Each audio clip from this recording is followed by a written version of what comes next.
여러분, 제가 오전에 복지관 소속으로 어르신들 방문하는 일을 하지 않습니까? 12시 30분까지는 무조건 어르신 댁 안에 있어야 해요. 그렇게 어르신들 하루에 3분, 4분을 방문을 하고 마치고 나오면은 그렇게 집으로 도착하면 제가 한 오후 1시 정도가 됩니다. 그러면 이제 아내와 같이 점심을 먹고 이제 정리하고 하면 2시가 되고요. 그리고 하루 이제 어르신들 방문하고 전화했던 보고서를 정리를 해서 복지관으로 보내요. 이게 2시 반까지 이 업을 마무리를 지어야 합니다.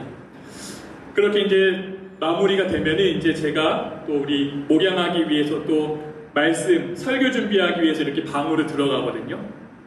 그런데 여러분, 이게 정말로 이상한 게 뭐냐면이 제가 꼭 설교를 쓰려고 딱 하면은 책상이 너저분한 것들이 눈에 들어오는 거예요. 그러면 제가 이것만 정리하자. 이것만 정리하고 책상을 이렇게 방을 제가 정리를 하고 있습니다. 한참 제가 막 책상 정리하고 방 정리하고 있으면은 뒤에가 이상해요, 시선이. 그러면 아내가 이렇게 팔짱을 끼고 뒤에서 쳐다봅니다. 그러면서 뭐라고 말하냐면 꼭 공부 못하는 애들이 공부하기 전에 책상 정리한다는 거예요. 저랑 아내가 고등학교 같은 반이었잖아요. 당신은 어떻게 고등학교 때부터 맨날 책상 정리만 하지? 그러니까 다 아는 거예요. 그렇게 책상 정리를 하고 나면이 힘이 쭉 빠집니다. 그러면 조금 쉬다가 보면 또 금세 이제 해가 떨어지고 다 시간이 가버려요. 여러분, 머리 좋은 아이들이 공부를 잘할까요? 아니요. 공부는 엉덩이로 한다는 말이 있어요. 끝까지 앉아있는 아이가 좋은 성적을 얻는다는 말이죠. 여러분, 그러니 이게 무슨 말입니까? 나는 계속 앉아서 한 문제라도 더 보겠다. 나는 공부하기로 결정하겠다는 거예요. 그 의지가. 여러분, 배우 김태희 씨 아시죠? 이분이 중학교 3학년 내내 전교 1등 하셨다는 겁니다. 만점을 받았다는 거예요. 단 1점도 깎이지 않았대요. 당시에 담임 선생님이 뭐라고 말씀하셨냐면은 내가 교직에 24년을 있었는데 이런 학생은 처음 봤다는 겁니다. 이분이 이제 김태희 씨가 고등학교를 들어갔어요. 학교가 끝나면은 집까지 뛰어갔다는 거예요. 왜 뛰어갔는 줄 아세요, 여러분?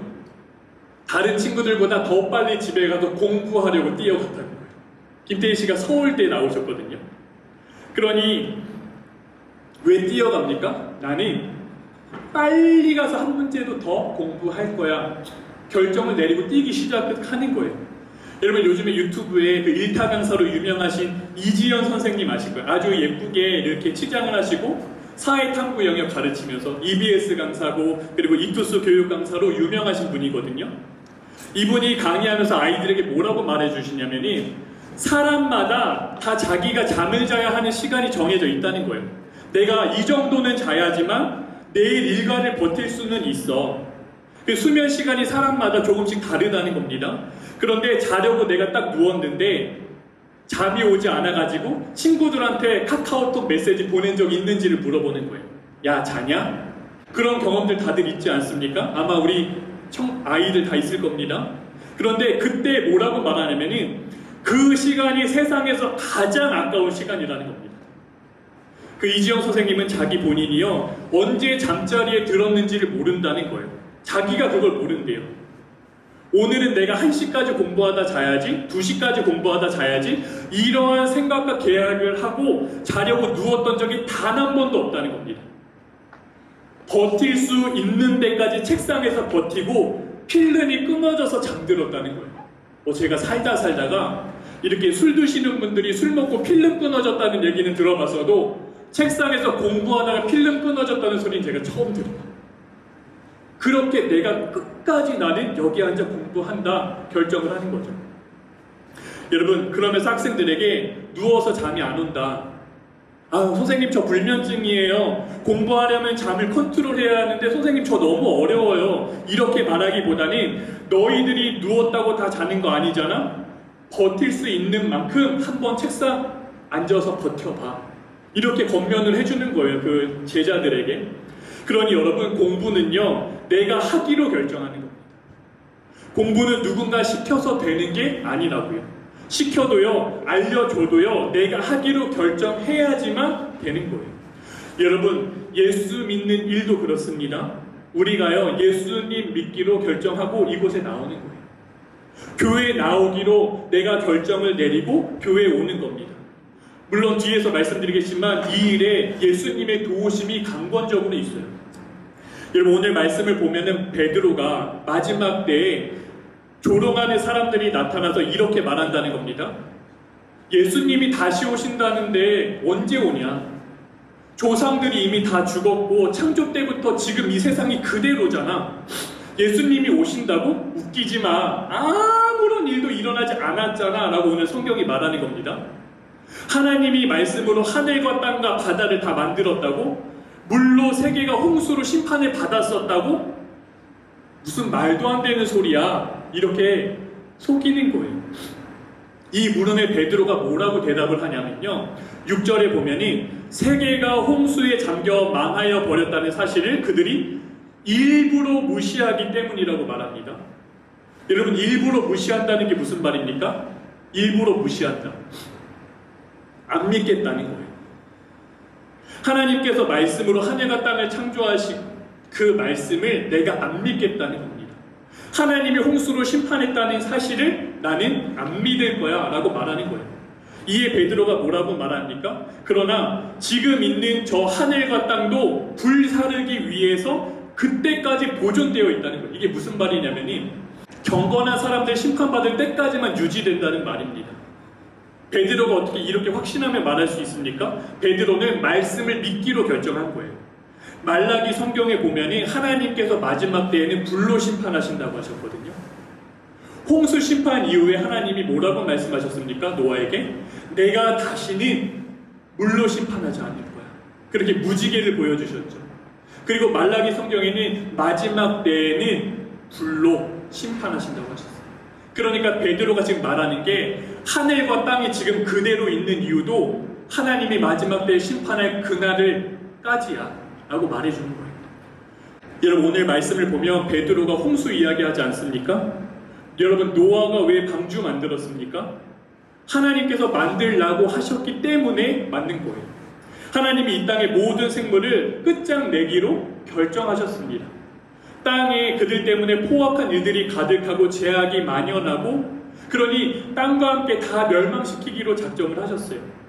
40일 밤과 낮으로 계속해서 비를 내리시겠다고 노아에게 말씀을 해주셨습니다. 그래서 노아가 하나님의 말씀을 믿고 방주를 만들기 시작합니다. 그런데 방주를 어디에 만들어요? 산 꼭대기에 만든다고요. 방주를 만드는데 얼마 걸렸습니까? 성경에 120년 걸렸다고 합니다. 여러분 생각해 보세요. 노아가 120년 방주를 만들면서 사람들이 보지 못했겠습니까? 보면서 지나가면서 한마디씩 다 하는 겁니다. 야 바보다 바보. 저 산 꼭대기에 배를 만드는 거야. 배를 홍수가 온다고 이 땅이 다 덮일 정도로 저 배가 띄어질 정도로 바보다. 비웃음거리가 되는 거예요. 120년 내내. 그냥 여러분이 한번 내가 노아라고 한번 생각해 보세요. 120년 동안 방주 만들면서 무슨 생각하시겠습니까? 하루 열심히 일과를 하고 배를 만들고 하늘을 딱 봤는데 날씨가 너무 쨍쨍하게 좋아요. 야 이거 비가 오나? 비가 올까? 비가 하루는 왔습니다. 오다가 이제 지면이 적고 많은 정도예요. 이 비로 이 배를 띄우신다고? 이게 맞나? 우리 자녀들 나 때문에 다 세상에 조롱거리 되는 거 아닌가? 그런데 여러분 120년 만에 방주가 완성이 되었습니다. 이게 무슨 말입니까? 노아가요 끝까지 하나님 말씀 붙들었다는 거예요. 하나님의 말씀을 믿음으로 120년 만에 완성을 합니다. 노아가 자신의 의지로 여러분 방주 한번 만들었다고 생각해 보세요. 자신의 의지로 그 120년을 버틸 수 있겠습니까? 여러분 어림도 없어요. 불가능합니다. 그러나 노아가요 약속의 말씀을 붙잡기 때문에 그 일이 가능한 거예요. 사람들 말이 아니라 세상에서 흔히 들려오는 말이 아니라 하나님 주신 말씀을 붙잡은 겁니다. 그리고 그 말씀을 믿기로 결정을 내린 거예요. 그러니 하나님이 그 흔들리는 마음을요 붙잡아 주신 거라고요. 성령께서도 노아의 가족들을 도와주신 거라고요. 120년입니다. 여러분 그 세월을요 하나님이 노아의 마음을 붙들어 주셨다고 여겨지니까 말씀을 준비하는데 부럽더라고요. 내심 아니, 하나님과 그 긴 세월을 온 가족이 함께한 거잖아요. 여러분, 이보다 더 놀라운 은혜가 어디 있겠습니까? 여러분, 노아는요, 하나님의 말씀을 붙잡기로 결정을 한 그 일이요, 온 가족을 구원했습니다. 뿐만 아니라 하나님께서 새롭게 시작하는 그 은혜의 자리에 그 가족들이 있었다고요. 눈을 들어 다 보게 되잖아요. 그 한 번의 결정이요, 그뿐만 아니라 가족들의 인생도 다 뒤집어 놓는 은혜를 경험하게 되는 겁니다. 여러분, 위기의 부부를 상담해주는 프로그램들이 요즘에 많이 나오지 않습니까?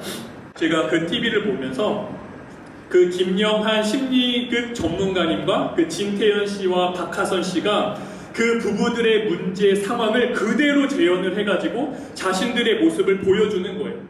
그 심리 용어로 거울 치료라고 합니다. 내 모습을, 자신의 모습을 직접 눈으로 보는 거예요. 그리고 주인공을 마지막에는 그 앞으로 나오게 해서 그 자리에 앉게 합니다. 그리고 양쪽에 진태현 씨가 앉고 박하선 씨가 앉아요. 나쁜 마음이고 좋은 마음이면서 계속 그 마음이 속삭이는 겁니다. 끊임없이 속삭여요. 그 속에서 주인공이요, 그 상담했던 분이 내가 어떤 마음을 붙잡을지를 결정을 하고 뚫고 나와야 하는 거예요. 마지막에 내가 이전에 그 나쁜 마음을 품고 이렇게 어려운 관계로 살아갈 건지, 아니면 내가 결단을 하고 새로운 마음, 좋은 마음을 품고 다시 배우자를 품을 건지, 그리고 입장을 바꿔서도 한번 생각을 해보는 겁니다. 아, 자신이 남편이 되어보기도 하고 내가 아내가 되어보기도 하고 그 상황을 겪는 거예요. 그때 배우자가 어떤 느낌을 받았을지 역할을 바꿔보기도 하는 겁니다. 대부분 뭐라고 말하냐면은 무척 힘들었어요. 듣는데 제가 직접 당해보니까 아, 진짜 남편이, 우리 아내가 너무 힘들었겠다, 내가 정말 이 사람을 힘들게 했구나 생각되어지더라고요. 진짜 내가 고개를 못 들겠어요. 제가 저를 봐도 미친 사람 같더라고요. 이렇게 고백을 하는 거예요, 사람들이. 그리고 막 울어요. 울고 있는 배우자에게, 좌절하고 있는 배우자에게 가서 그때의 용서를 구하는 겁니다. 앞으로 나가서. 어떤 분은 무릎을 꿇고 막 오열을 하면서 통곡하는 분도 계시더라고요. 그러면서 서로의 진심을 다시 한번 전하면서 응어리진 거를 풀어내는 겁니다. 여러분, 제가 이 일이 아무것도 아닌 것 같죠? 아니, 뭐 장난하는 것도 아니고 앞에 나와서 재연을 한다고 그게 풀릴까? 그런데요, 자신의 삶을 제3자를 통해서 다시 보고 똑같은 상황에서 내가 다시 한번 결정을 내려보는 일이요, 심리치료에 정말 큰 도움이 되는 거예요.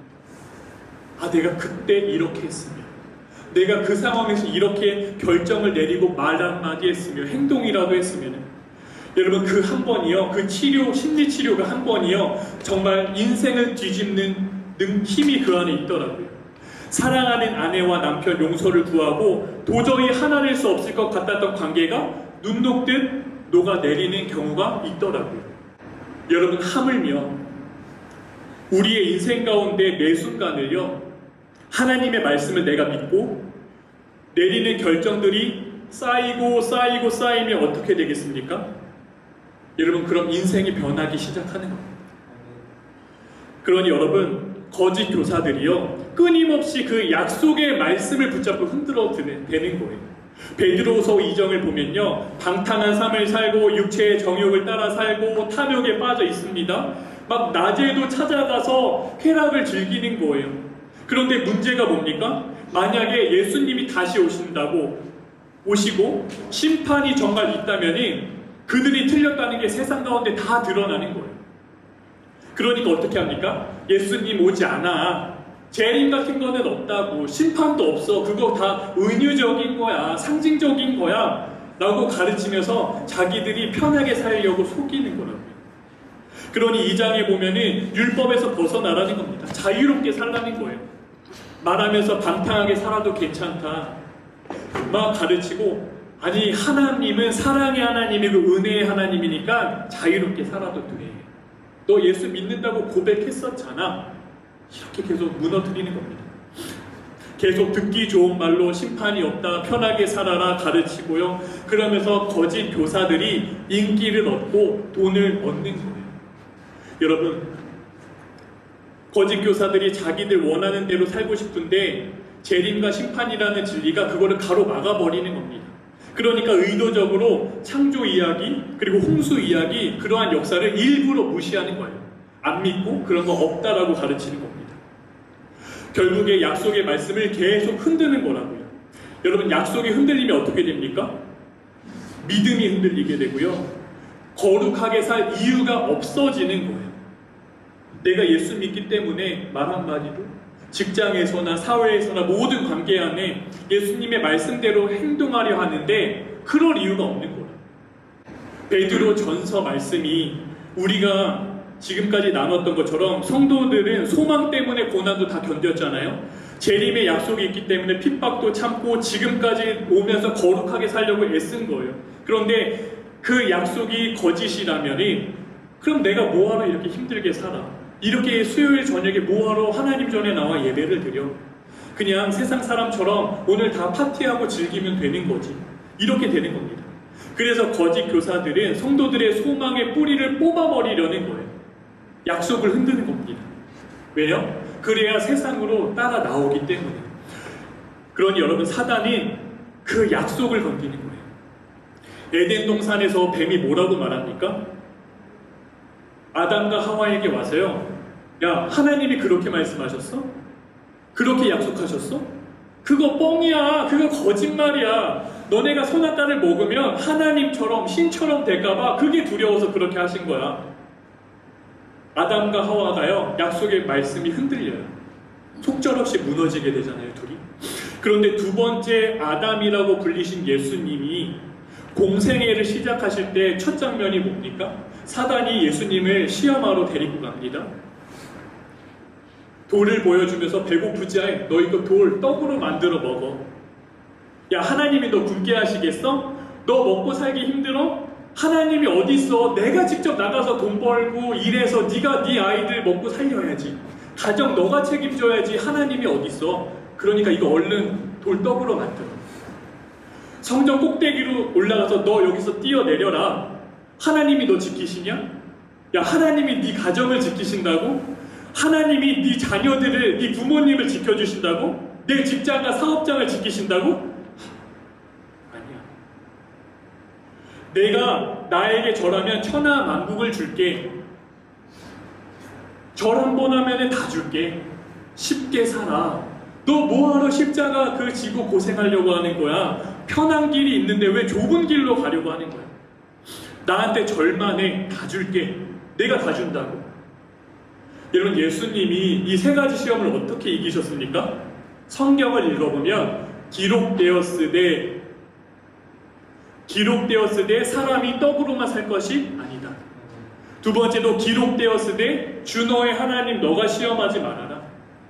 마지막에도 기록되었으되 주 너의 하나님께만 경배하고 주님만 섬겨라. 예수님은요 다 말씀으로 이기세요.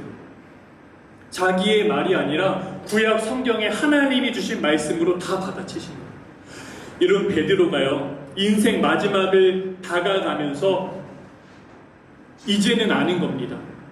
하나님의 말씀을 보면 마음에 무언가 일깨워서 기억나게 돼야 한다고 오늘 말하지 않습니까? 1절에 자꾸 무언가 기억나게 해야 된다는 거예요. 뭘 기억해야 한다는 겁니까? 말씀입니다. 구약의 거룩한 예언자들 통해서 주신 말씀, 그리고 사도들을 중에서 거룩하시 주신 계명, 이걸 붙잡아야 한다는 거예요. 베드로가 어떤 사람이었습니까, 여러분? 성경을 보면은 무리를 걷는 예수님을 보고요, 나도 무리를 걷고 싶다고 말한 사람이 베드로예요. 눈에 보이는 상황에 흥분하는 게 베드로였습니다. 로마 군사가 예수님을 붙잡으러 오실 때 흥분해가지고 칼로 말고의 길을 자른 사람이 베드로입니다. 예수님 앞에 호언 장담했던 자도 베드로예요. 다른 사람들 다 예수님 버려도 나 예수님 안 버립니다. 결국 예수님께 꾸중 듣잖아요. 결국엔 십자가 사건 앞에서 어떻게 됩니까? 예수님 나 몰라요. 그리고 저주까지 하고 도망가요. 완전히 무너집니다. 그런데요, 베드로가 부활의 예수님을 만나고 난 이후에는 어떻게 살았는지에 대해서는 잘 기록되어 있지 않아요. 베드로 전서 후서의 말씀을 보면 베드로가요 철저히 구약의 말씀을 인용해서 편지를 씁니다. 그러니 뭡니까? 이제는요 베드로가 자기 성정했다는 것이 아니라 하나님 말씀에 비추어 산다는 거예요. 베드로가 살면서 다 안 겁니다. 이제는 감정적으로 내가 눈에 보이는 상황이나 세상의 말에 흔들렸다면이 하나님의 말씀 붙잡고 살아야 한다는 것을 인생 마지막에 가서 알게 되는 겁니다. 그러니 베드로 후서에 이 성경을 쓰면서 성도들에게 말씀을 기억해야 합니다. 늘 말씀 생각하며 살아야 합니다. 라고 계속해서 마지막까지도 전해주는 거예요. 여러분, 제가 송곡교회 목회하면서 우리 장로님께서 제게 이래나 저래라 말씀하시고 목사님 나랑 이야기 한번 하시죠 이랬던 적이 단 한 번도 없어요. 그렇게 믿어주시고 이렇게 함께 해주셨는데, 그런데 작년이죠.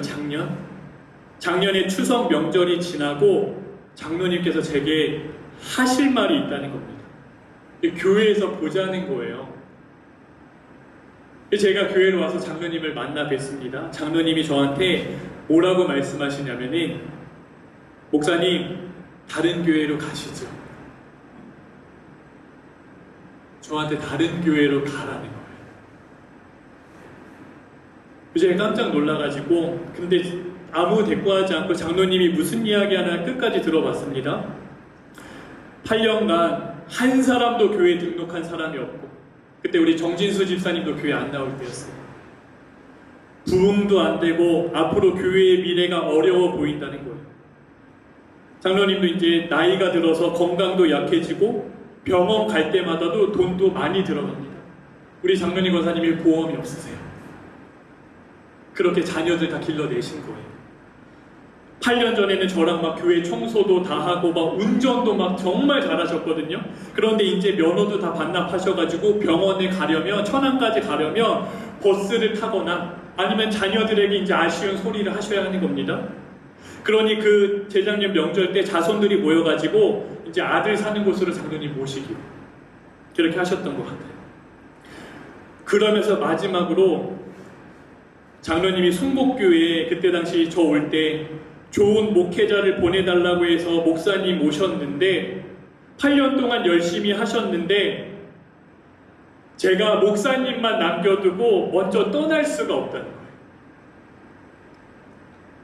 목사님, 부목사 어디 오라는데 많을 것 같으니 목사님 먼저 떠나시면 제가 우리 송곡교회 마지막 정리 잘하고 나도 떠나겠습니다. 그래서 마지막으로 목사님을 남겨두고 도저히 발이 떨어지지 않는다. 이 말씀을 하시면서 우시는 거예요. 그래서 저도 장로님 부둥켜 안고 나도 아무 데도 안 간다고 부둥켜 안고 둘이 그 성전에서 둘이 펑펑 울었거든요. 이미 예산에 아파트도 다 알아보셨던 것 같아요. 그런데 장로님이 가시지 않았어요. 여기 계시잖아요. 다 취소하고 가지 않으셨어요. 그렇게 지금도 이 재단을 지키시잖아요. 여러분, 장로님이 저 믿고 안 가신 겁니까? 그거 아니라고요. 여러분, 사람을 믿고 이런 결단 내리지 못해요. 제가 뭐라고, 저 여러분 아무것도 아닙니다. 장로님께서 말씀으로 오신 예수 그리스도 붙잡은 겁니다. 여러분, 우리 성도들 모두가요 마찬가지입니다. 예수님을 믿음으로 붙잡고 지금까지 오신 거예요.